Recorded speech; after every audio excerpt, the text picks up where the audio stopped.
गुजरात के पश्चिमी तट पर वेरावल बंदरगाह के पास प्रभास पाटन में स्थित है महादेव के 12 ज्योतिर्लिंगों में सर्वप्रथम स्थान रखने वाला सोमनाथ मंदिर।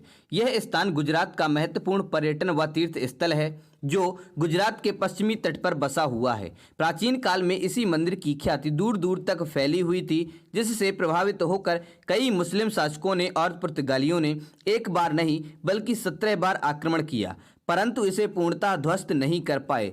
और अब वर्तमान में इस भव्य हिंदू मंदिर का पुनर्निर्माण वास्तुकला चालुक्य शैली में हुआ है। सोमनाथ मंदिर का नाम चंद्रदेव के नाम पर रखा गया है।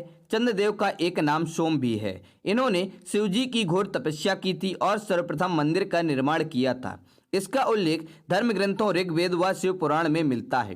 इसकी प्राचीनता व ऐतिहासिक होने का अंदाजा इसी से लगाया जा सकता है। सोमनाथ मंदिर के प्राचीन इतिहास और इसकी वास्तुकला और प्रसिद्धि को देखने के लिए विश्व भर से लाखों शिव भक्त व श्रद्धालु भगवान शिव का आशीर्वाद लेने व दर्शन करने आते हैं। सोमनाथ मंदिर के जिस रूप को आज हम देखते हैं उसे भारत के लौह पुरुष सरदार वल्लभ भाई पटेल के प्रयासों द्वारा बनवाया गया है।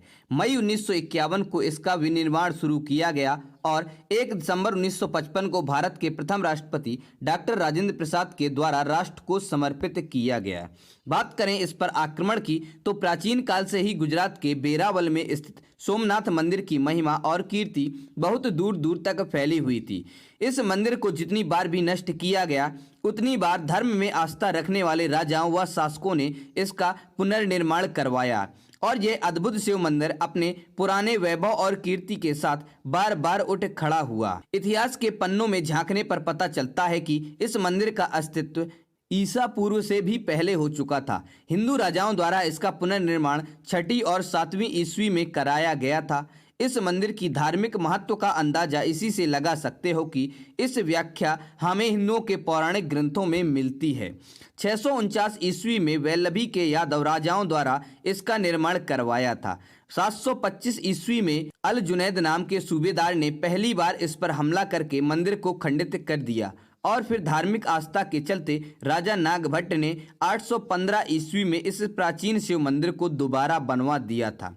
अरब प्रांत के एक यात्री जिसका नाम अल बरूनी था, उसने अपनी यात्रा में सोमनाथ मंदिर का विस्तृत वर्णन किया, जिसे सुनकर क्रूर शासक महमूद गजनवी ने सन 1024 में अपने 5000 सैनिकों के साथ इस मंदिर पर आक्रमण किया था और मंदिर के स्वर्ण को पूरी तरह से लूट लिया और मंदिर को ध्वस्त कर दिया था। उस समय हजारों लोग पूजा कर रहे थे। उसने उन्हें भी नहीं बख्शा, सभी को मरवा दिया था।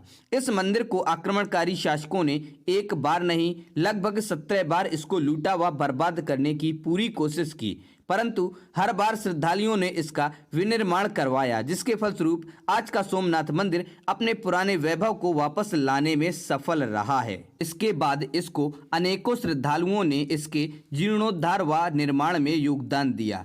गुजरात के राजा भीम और मालवा के राजा भोज ने सोमनाथ मंदिर का पुनर्निर्माण कराया। जब दिल्ली की बागडोर अलाउद्दीन खिलजी के हाथों में आई तब खिलजी के सेनापति नुसरत खां गुजरात पर अपना कब्जा किया और सोमनाथ मंदिर को पूरी तरह से लूटा और चौथी बार इस मंदिर को फिर से ध्वस्त किया गया।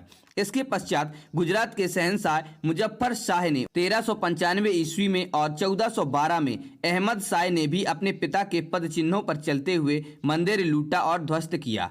औरंगजेब नामक बादशाह ने 1704 में आदेश दिया कि हिंदू सोमनाथ मंदिर में दोबारा से पूजा की गई तो इसे पूरी तरह से नष्ट कर दिया जाएगा।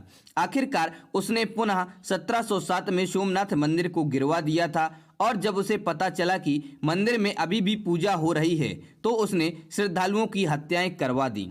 फिर इसके बाद मराठा राजाओं ने भारत के कई हिस्सों पर राज किया। 1783 में मराठा रानी अहिल्याबाई होलकर जी ने मंदिर से कुछ ही दूरी पर एक और महादेव की पूजा के लिए एक और सोमनाथ मंदिर का निर्माण करवाया। सोमनाथ मंदिर शिव भक्ति के लिए बहुत ही महत्वपूर्ण माना जाता है क्योंकि यहीं पर पहला ज्योतिर्लिंग स्थापित हुआ था। उसके बाद रामेश्वरम, द्वारिका, वाराणसी में स्थापित किया गया था।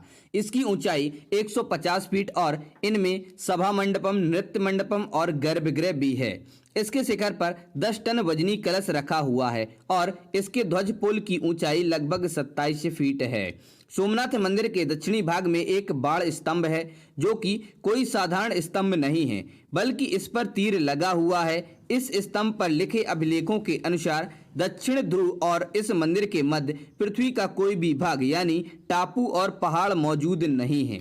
यहाँ पर 3 नदियों का संगम त्रिवेणी स्थित है, कपिला, हिरण और सरस्वती, जिसमें नहाकर श्रद्धालु पाप व रोग मुक्त हो जाते हैं।